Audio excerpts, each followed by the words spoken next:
Hi, this is Marilyn Michaels, and you are listening to TV Confidential.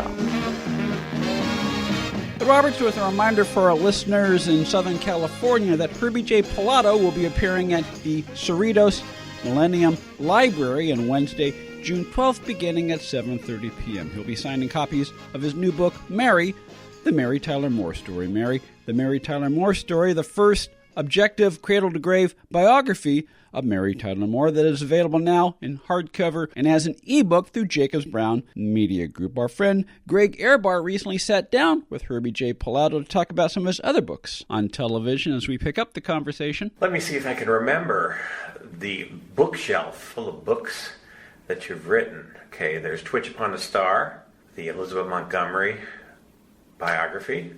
There's The Essential Elizabeth Montgomery, which is an equally essential book. And there is the Glamorous Guys, Glamorous Gals duo. Glamour Gidgets and the Girl Next Door, and Dashing, Daring, and Debonair, the male version of Glamour. Yeah, and then there's the Bionic Book and Kung Fu Book of Cain, Kung Fu Book of Wisdom, NBC and Me, My Life is a Page in a Book, and that about covers it. And were you also, I think you're working on a project that has something to do, or a speaking, associating television with life? It's my classic TV and self-esteem seminars, Yeah. which I take to schools and colleges, community centers, and business facilities, wherever I am requested. That is the main function of my Classic TV Preservation Society, the nonprofit organization, which really came out of Bewitched. Everything comes back to Bewitched. Elizabeth Montgomery, she was an incredible person who did so much, like Mary Tyler Moore, for various charities. But she was one of the first to advocate for those suffering from AIDS. She was a big supporter of the disabled community. She also loved animals. But when she did Bewitched, there was an episode of the show called Sisters at Heart, where Samantha and Darren's daughter Tabitha befriends a young girl who happens to be African American, and they go to the park, Tabitha and the African American girl, and they're made fun of because Tabitha and the African American girl want to be sisters, and a bully at the park says you can't be sisters because you don't look alike, and Tabitha puts a spell that would help she and her friends look alike, and in the end, black polka dots show up on Tabitha, white ones show up on the African American girl. Anyway, it was written by the inner city school class of Jefferson High of 1970 in Los Angeles. And it addressed, obviously, the theme of prejudice, which is what Bewitched was all about. So when I was doing research for the Bewitched book, I came across all of this information about this episode and how it was such a special episode. It was also happened to be Elizabeth Montgomery's favorite episode. And I started then talking to various schools in Rochester, New York, where I grew up, about this episode. And then when I did the Kung Fu Book of Cain and the Kung Fu Book of Wisdom and the $6 Million Man, all of those shows were about prejudice, I thought. Cain was Asian in a Western world. Steve and Jamie, $6 Million Man, the Bionic Woman, were half man, half woman, half machine. And they felt isolated like Cain did, like Samantha did, a witch in a mortal world. When I did the book on Life Goes On, which I forgot to mention, Life Story, the book of Life Goes On, TV's most realistic family show of challenge, had to do with Corky, played by the incredible Chris Burke, who has Down syndrome in real life, playing a character with Down syndrome. It was the first show, weekly series, that presented a weekly character with a disability. Then Chad Lowe came along and he played Jesse, who was stricken with AIDS. And this is 1991, right around the same time that Magic Johnson was diagnosed. So all of these books had themes, or all these shows had themes of prejudice that I wanted to chronicle in books. And as I started talking about all of this in schools, it became a thing that I was doing. Then I went to senior centers and talked about these classic TV shows with these seniors, many of whom felt abandoned, and felt like, well, their life was over. And I started talking about things that they knew, older TV shows and older films to some extent. So in the world of Facebook and social media some years later, I said, well, I got to have some kind of group where people can talk about these things too, and I can talk about my seminars, So let me call it the, I don't know, Classic TV Preservation Society. I mean, it came to me like that, and have sleepless nights coming up with that title. And then when I got like 1,000 likes and members overnight, I said, I've got to turn this into something real. And I made it an actual 501c3 nonprofit organization. And, you know, anybody can form a business, but I don't know if you know anything about forming a nonprofit. It's not an easy thing to do. You have to really, you know, there's a process in getting a board of directors and having a mission statement. And it became now the Classic TV Preservation Society, in which I have amazing board members. David Selby from Dark Shadows is a board member of the Classic TV Preservation Society. Lloyd Schwartz from the Brady Bunch and Gilligan's Island is a member of the board. Thomas Warfield, the great international artist of so many different ways, and also the nephew of William Warfield, the famous William Warfield. From Showboat. Showboat. He is on the board of directors. I mean, just an amazing group. Peter Mark Richmond, one of the most recognizable classic TV faces in the history of classic television. He's been on TV Confidential several times. Love Peter. Yeah, he has a beautiful book out. Amazing book. So it's become a real thing, and I dedicate my life every day to the positive influence of classic TV shows. Anyone who sees me on Facebook or Twitter or Instagram or who's on my obsessive-compulsive email list, okay, they all know all I do is talk about classic television. If I'm not talking about classic television, I'm talking about family values or positive thoughts somehow related to classic television. My work has become my life, you know, which many times those of us in the entertainment industry and publishing industry, that's really what it is. Or anyone who works at home. You're listening to Greg Ehrbar's conversation with Herbie J Pilato about his latest book, Mary, the Mary Tyler Moore Story. Mary, the Mary Tyler Moore Story is available in hardcover, paperback, and as an ebook through jacobsbrownmediagroup.com, amazon.com, and wherever books are sold online. To learn more about the Classic TV Preservation Society. Does the society have a website? Do people get involved in it? How does it work? Absolutely. If you go to classictvpreserve.org, you will see the website where you can make a donation. And we have events throughout the year. What I'm trying to do now is secure a facility where I could have monthly events, where we could have panels and show episodes of the Mary Tyler Moore Show and sit down then with Cloris Leachman and Ann Asder and talk about the message of that particular episode. Right now, the main function is going to schools and colleges, community centers, and business facilities, and senior centers. So if you want me to come do a lecture, if you want me to come to your school or your senior center or your business and talk about how classic TV and self-esteem are connected, I would love. I'm living proof that classic TV and self-esteem are connected. I was inspired by classic TV shows to become an author, to become a writer. My sense of who I am as a human being. I mean, I was bullied as a kid. I was picked on as a kid, and I connected with that sense of isolation that Samantha had. You know, that she couldn't be who she really was because she would be prejudiced against or whatnot. I mean, I went through that, you know, and I connected with that. I also connected with the fact that Darren and Samantha loved each other for who they were and not for what he could buy her and not for what she could... A is for Aardvark. Yes. Best episode. Best episode ever. So there was that sense of, wait, there's something going on here. Well, plus, then Dora and Maurice and members of her family didn't treat Darren all that well. No. It was both sides. Yes. They got it from both angles because they were different. And so they had to deal with everybody's perception. And you mentioned $6 Million Man. There was a scene on, I think it was the pilot, that I never forgot. He rescues a child, goes to all this trouble, and his arm rips. And all the mother has to say to him is, "What are you?" Yeah, or what kind of freak are you? Yeah, and it's like, "You're welcome, lady." Yeah. I mean, that really bothered me. And it was designed to bother me. Yeah. And you know what? Jamie Summers, as played by Lindsay Wagner, took that to a whole other level. She sure did. She transcended what could have been a very silly premise, and it was a well-written show, and she won an Emmy for it because she brought so much to that. Realism. When she came on the original episodes of the $6 Million Man. She died. Her character died at the end. And fans went wild. You can't kill this character. We love her. They didn't love the character. They loved Lindsay as the character. But she was no longer under contract to Universal. So they were like, okay, look, we can't bring Lindsay back because she's no longer under contract. The network finds out.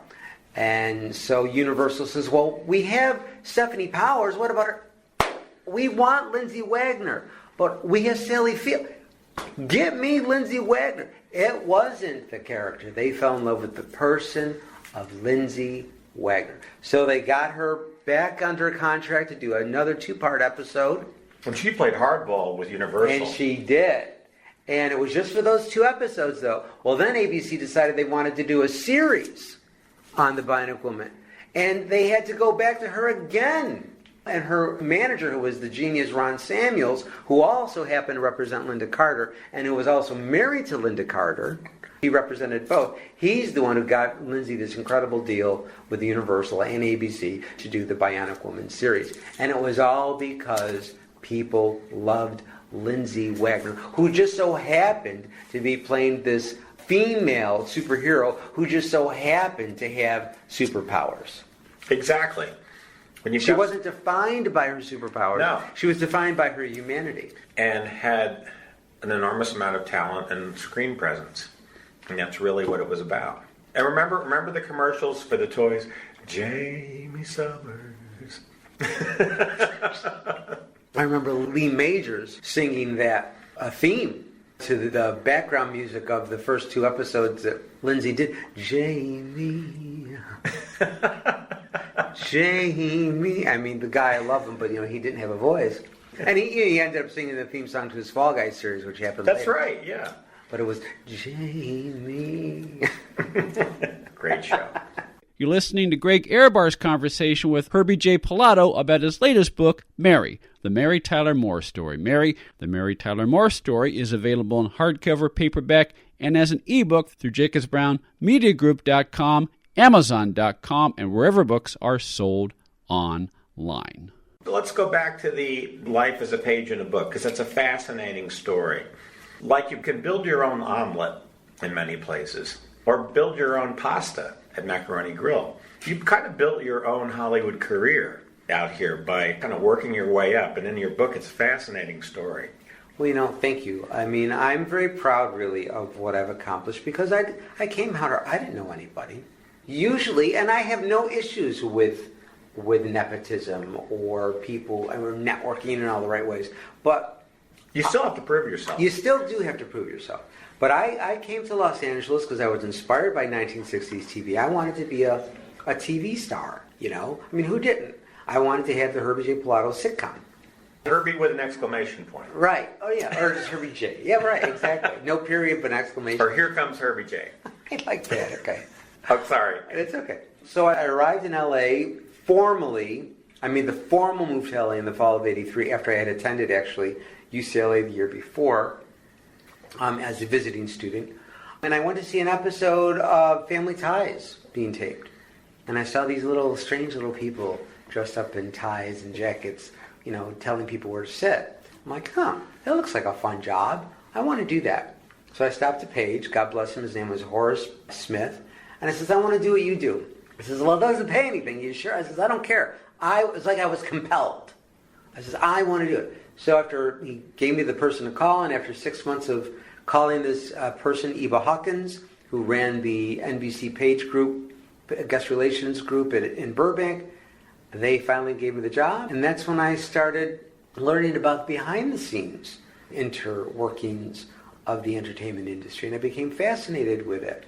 And there was a TV movie that NBC was doing at that time in 1985 towards my 18 months, because you're contracted for 18 months as a page. It was called I Dream of Jeannie 15 years later. And it was directed by William Asher, who had directed Bewitched and was married to Elizabeth. And I was like, if there's any TV movie, reunion movie about a blonde sorceress married to a mortal guy, it should be Bewitched. So I wrote a Bewitched reunion, and Elizabeth didn't want to do it. And then I go, how about we do a book? And that's where the transition happened. But the job at NBC, oh my gosh, it was like one of the happiest 18 months of my life that I've ever had. That job was so... I met everybody who was anybody in the 80s and who I always admired. From John Travolta, because I was a big Saturday Night Fever fan, to Lucille Ball brushed by me. It was an amazing time. And TV was different, too, at that time. I mean, I also happened to see tapings of Johnny Carson before I worked there. Dinah, Mike Douglas, and Merv Griffin, like in the same week. Wow. And growing up, watching those shows, it was like they were over there, and it was just never... It was another world. They were your window to show business. Exactly. And in the same 2 weeks, I saw those shows, and it was magical. And then just a few years later, I'm working The Tonight Show every night with Johnny Carson. It was a dream job. And you wrote the Bewitched book at just the right time because you could still access a lot of the people. Elizabeth Montgomery would not talk to anybody about anything relating to Bewitched, but she talked to me. Because around the time that I had written the reunion movie, Bill Asher was going to do a new Bewitched show where Elizabeth Montgomery would come on. She was actually going to do this. Come on as Samantha, introduce this new witch, and then pop off. And they were going to do it like in the UK, and it was going to be financed in the United Kingdom. And the mortal character that this new witch would be married to would be the opposite of Darren. He's like, yeah, come on, let's do the magic. But somehow they lost the financing, and I had all this bewitched energy, and that's when I kind of channeled it all into the book. But when I finally sat down with Elizabeth, it was because of Bill Asher. He's the one who called her up and said, you really need to talk to Herbie. Herbie's really fascinated with this entity known as Bewitched. And she told me that. And she says, he never tells me that I need to talk to anybody. He says, but he told me I needed to talk with you, so you can thank Bill Asher for you sitting here opposite me. And she got all dressed up. We'd meet at 4 o'clock. That was her time. And she would get all dressed up, and it became therapeutic for her. Because this is before TV Land, before Nick at Night, when she didn't know how well loved she was still as she was in the 60s. Yeah, people forget when you watch these shows all the time like we did. The people who did them moved on. They didn't watch them all the time. They'd gone on to do other things. Right. So that was the past for them, not for us. Right. Well, yeah, she definitely, she wanted to distance herself so much from Bewitched. She did not hate Bewitched. She loved doing the show. But there was some emotional connections regarding Bill Asher, and their marriage fell apart. So she wanted to do as much different product that she could, and she ended up doing A Case of Rape, The Victim, The Legend of Lizzie Borden, which her father, Robert Montgomery, was livid about. That she did. Yeah, because he felt that she was doing that particular story because he felt she never forgave him, and she didn't really, for divorcing her mother. So he thought that Liz Montgomery wanted to hatchet him and the new wife, just like Lizzie Borden did hatchet her parents. So when he finally found out that she was doing this movie, he called her up and he said, oh, you would do something like this. Gee. So there was a real love-unlike relationship between them, because he didn't want her to be an actress. Then when she did Bewitched and she became a bigger star than he was, there was a wedge there. And when he divorced her mother, there was another wedge there. And then she was a liberal and he was a conservative, so there was that wedge. It was a very complicated relationship. Yeah, that's well, and she was, in her early years, she was sort of this society debutante. That seems to be what she was being groomed for, was to be this sort of trophy. Which she fought against ultimately. She was nominated, I think, 5 times for Bewitched, and then nominated again for A Case of Rape, and nominated again for The Legend of Lizzie Borden. And she was nominated first, actually, before that, for The Untouchables, where she played a prostitute. But she never won. She didn't play the game. She didn't go to the Hollywood parties. She didn't do the networking because she had done that with her father. She had gone through that with her father. And she was as real and as down to earth as you could be. So she kind of like dejected this prestigious life that she grew up in, which really made her that likable, accessible performer that she was on Bewitched. She brought that to Samantha, which was what was sorely missing from her performances later. Okay, Case of Rape, gotcha. You want to do something different? Great. Okay, Legend of Lizzie Borden, gotcha. You want to do something different. But she kept on doing these dark movies, and the likability and the charm of who she was as an actress was lost. You're listening to Greg Ehrbar's conversation with Herbie J Pilato. We'll take a quick time out, and we'll play more of our conversation with Herbie and Greg when we come back on TV Confidential. Got a product or service that you want our listeners to know about? Become an advertiser or underwriter of TV Confidential and let our brand help promote your brand. For more information, go to televisioconfidential.com/advertise or visit the TV Confidential page at advertisecast.com. TV Confidential is now on Stitcher Smart Radio. Stitcher allows you to listen to your favorite shows directly from your iPhone, Android phone, Kindle Fire, and other listening devices, on demand and on the go.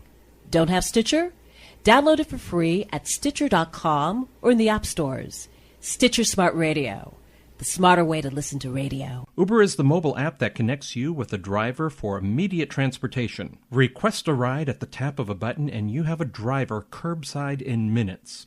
You can choose to be driven in a black car, SUV, or you can choose UberX, the low-cost Uber for a ride in a hybrid or mid-range car. Payment is seamless and cashless, billed to your card on file with no need to tip. Enter the promo code TV Confidential after you download the app to receive a free first ride up to $20. For more information, go to get.uber.com/go/TV Confidential.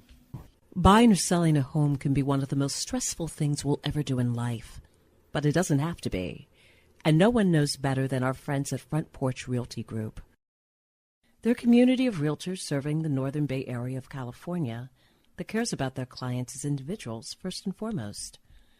Whether you're a first-time buyer or looking to lease or sell your property in the Bay Area, Front Porch Realty Group will help you through this important transition by providing you with the right information for your situation while lessening the pain.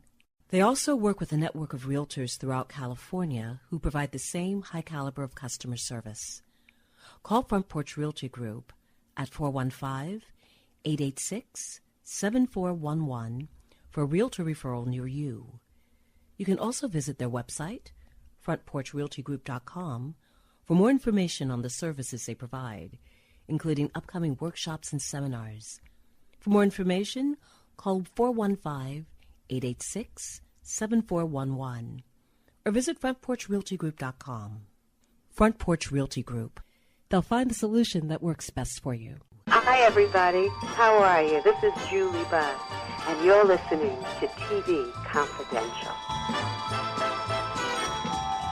Ed Roberts with a reminder that Kevin Hamilton and Ned O'Gorman will join us at the top of the hour. Ned and Kevin are the co-authors of Lookout America. Everything you want to know about Lookout Mountain. Lookout Mountain, the secret studio at the heart of the Cold War. We hope you'll stay tuned for that. In the meantime, we will close out this hour by playing the rest of Greg Ehrbar's conversation with Herbie J Pilato, author of Mary, the Mary Tyler Moore story, and 3 books on the career of Elizabeth Montgomery, including Bewitched, Forever, and Twitch Upon a Star. Before we went to break, Herbie and Greg were talking about Montgomery's career before and after Bewitched as we pick up the conversation. Yeah, it is interesting that she, and Mary Tyler Moore to a degree, she did do some comedic stuff that had comedy in it. It was acerbic.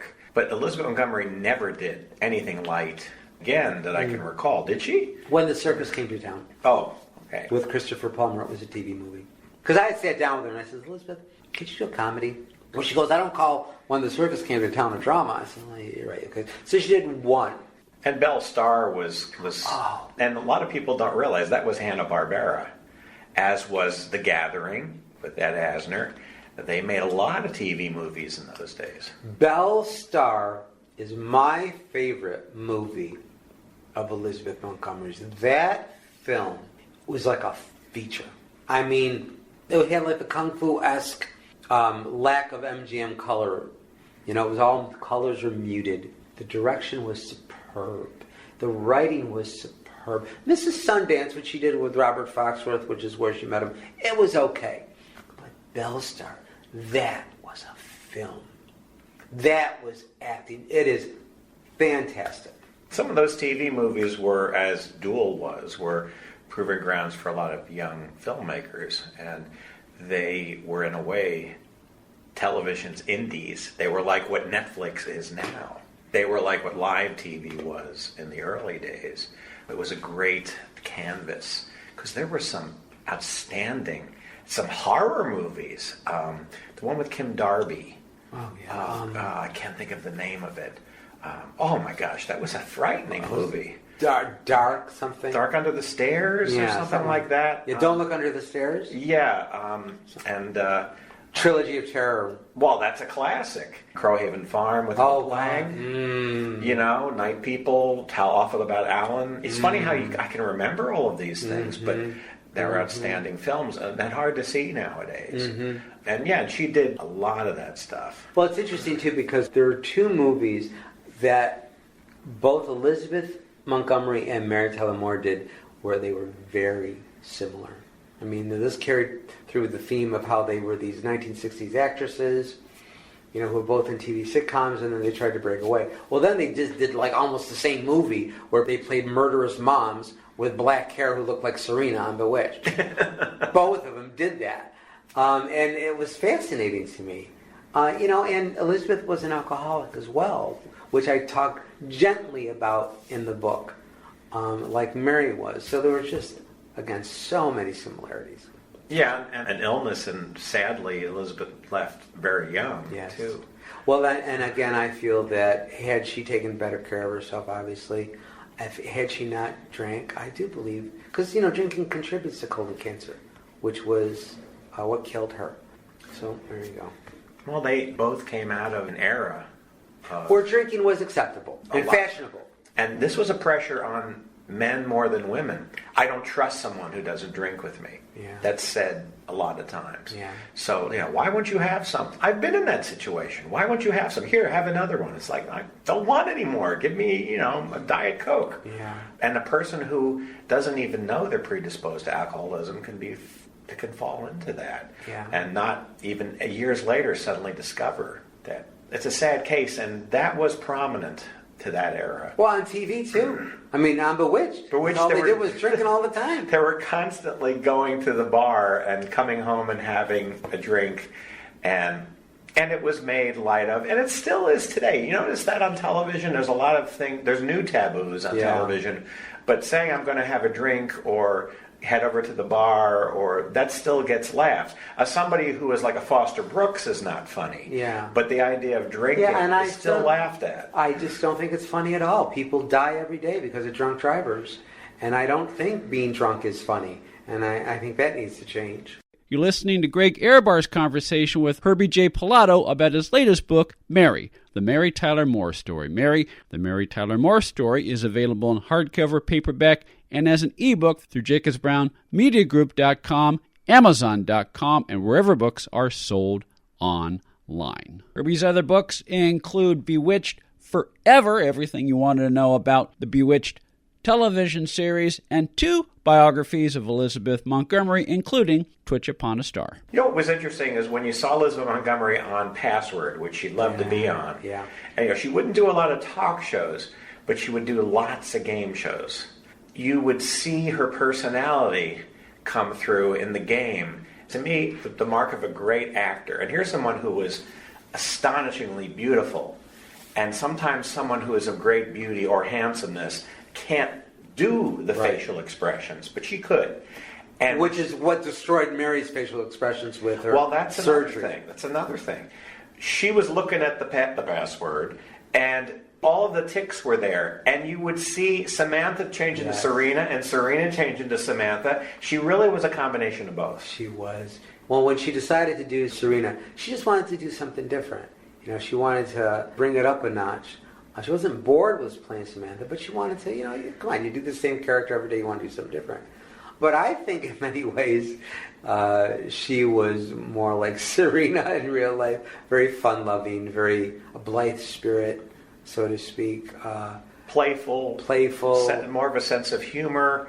And what was also cool about Serena was that as the show moved into the groovy 60s, Samantha she could wear more colorful outfits, but Serena could be... Yeah, Serena represented the era. Serena changed with the era. She could pick up a guitar. Yeah. Was it Serena or Samantha who sang Iffen?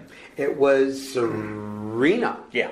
It was Serena who sang Iffen. And it's funny, too, because when getting back to when I met Elizabeth, when I met Bill Asher, I brought him brownies. When I met Elizabeth Montgomery, I got new tires on my car. I had this plaque calligraphized that cost me $50 that I didn't have, that said everything I always wanted to tell her. I got her this crystal unicorn that was God only knows how much, because Samantha loved unicorns and Elizabeth loved unicorns.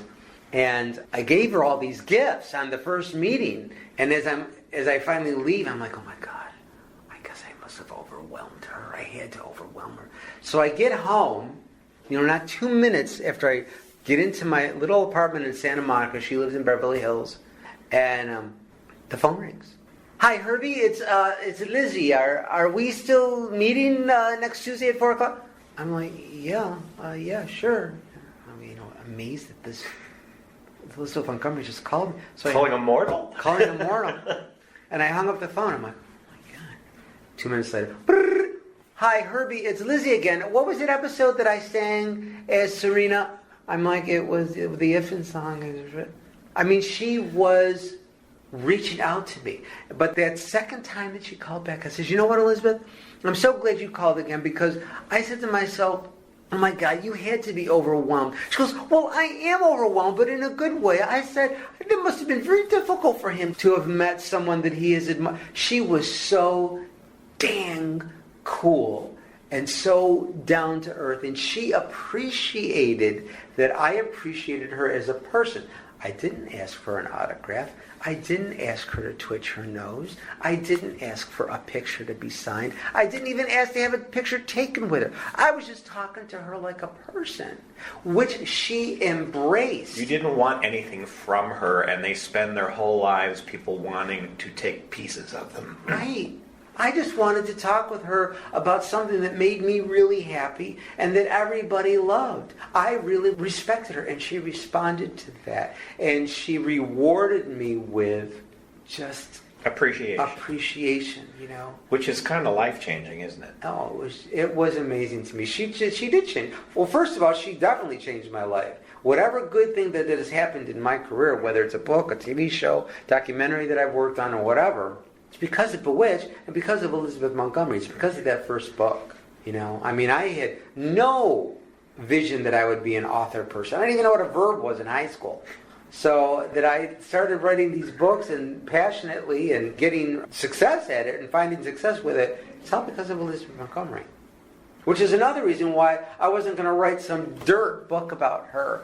Because actually, I felt that if I didn't write the Elizabeth Montgomery biography, and if I didn't write the Mary Tyler Moore story, that some other hack would and write this horrible book. And I didn't want that to happen. What was your reaction when I saw Twitch Upon a Star in Barnes & Noble on the cool table, propped up with the stack of new and exciting books, not off in the corner or on the bottom. Mm-hmm. What did it feel like when that happened? Well, I think that goes back to the Bewitched book, which came out in '92. That was my first book. When I saw that on the shelf at Barnes & Noble, I went, wow.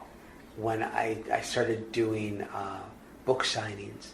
I haven't crossed the line yet to signing my photo, but we'll see where that goes later, maybe. You're listening to Greg Ehrbar's conversation with Herbie J Pilato about his latest book, Mary, the Mary Tyler Moore Story. Mary, the Mary Tyler Moore Story is available in hardcover, paperback, and as an ebook through jacobsbrownmediagroup.com, amazon.com, and wherever books are sold online. Herbie's other books include Bewitched Forever, everything you wanted to know about the Bewitched television series, and 2 biographies of Elizabeth Montgomery, including Twitch Upon a Star. What do you want to talk about that's coming up for you? More books? Well, certainly more book signings. I have a TV history book that I've completed that's in the works.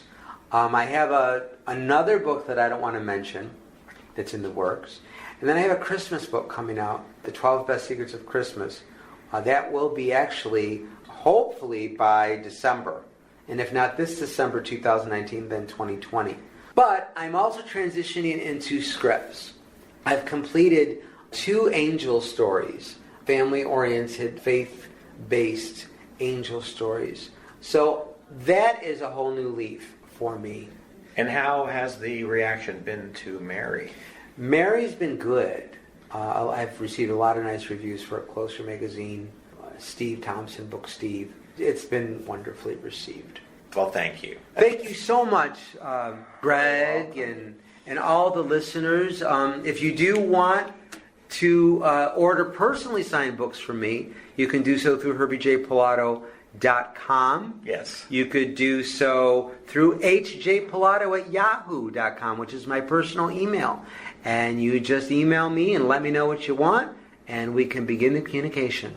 And they can also go to your Facebook page. I'll go to follow me on Facebook and Twitter. And certainly, if you just want to order the books directly from Amazon.com, they're all there on Amazon. Or if you want to go to your local bookstore at Barnes & Noble, all you got to do is walk up to them and say to the clerk and say, I'd like to order Herbie J Pilato's new book about Mary Tyler Moore or any of Herbie J Pilato's Is it books. Kindle-y too? Yes. So you can enjoy it that way? Yes. On the bus, train, plane. That's right. In a box with a fox. That's absolutely right in so many ways. Thank you very much. Thank you, Greg. Truly. For our listeners in Southern California, Herbie J Pilato will be appearing at the Cerritos Millenium Library in Cerritos, California on Wednesday, June 12th, beginning at 7:30 p.m. For details and more information, go to HerbieJPilato.com. We'll take a quick time out, then we'll talk about Lookout Mountain, the most famous Hollywood studio that you probably never heard of, when we come back for hour number 2 of TV Confidential. Stay with us. If you haven't been listening to TV Confidential, this is who you're missing. Michelle Nichols, Adrienne Barbeau, Leonard Maltin, Joyce Bullisan, Peter Onorati, Judy Norton, Ken Berry, Rhonda Shear, Michelle Lee, Jacqueline Smith, Lou Antonio, Shirley Jones, And many, many more of your favorite celebrities and people behind the scenes in the world of television. That's TV Confidential. Every week on this station and every day online at televisionconfidential.com. Got a product or service that you want our listeners to know about? Become an advertiser or underwriter of TV Confidential and let our brand help promote your brand. For more information, go to televisionconfidential.com/advertise or visit the TV Confidential page at advertisecast.com.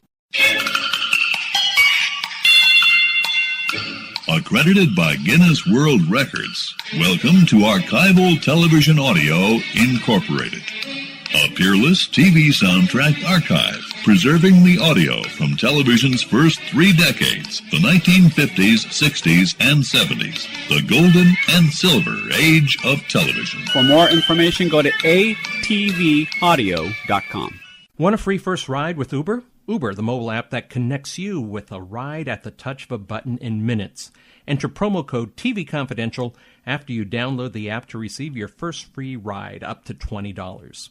For more information, go to get.uber.com/go/TV Confidential. Become a TV Confidential confidant and receive unlimited access to the last 5 years of TV Confidential, plus other members-only content. Find out how. Go to televisionconfidential.com and click Become a Confidant. Enter the coupon code CONFIDENTIAL when you sign up, and you'll receive $5 off your first month of membership. For more information, televisionconfidential.com. Click Become a Confidant. This portion of TV Confidential is brought to us by our friends at Front Porch Realty Group, the community of realtors in the Northern Bay area of California that is committed to finding the solution that is best for their clients.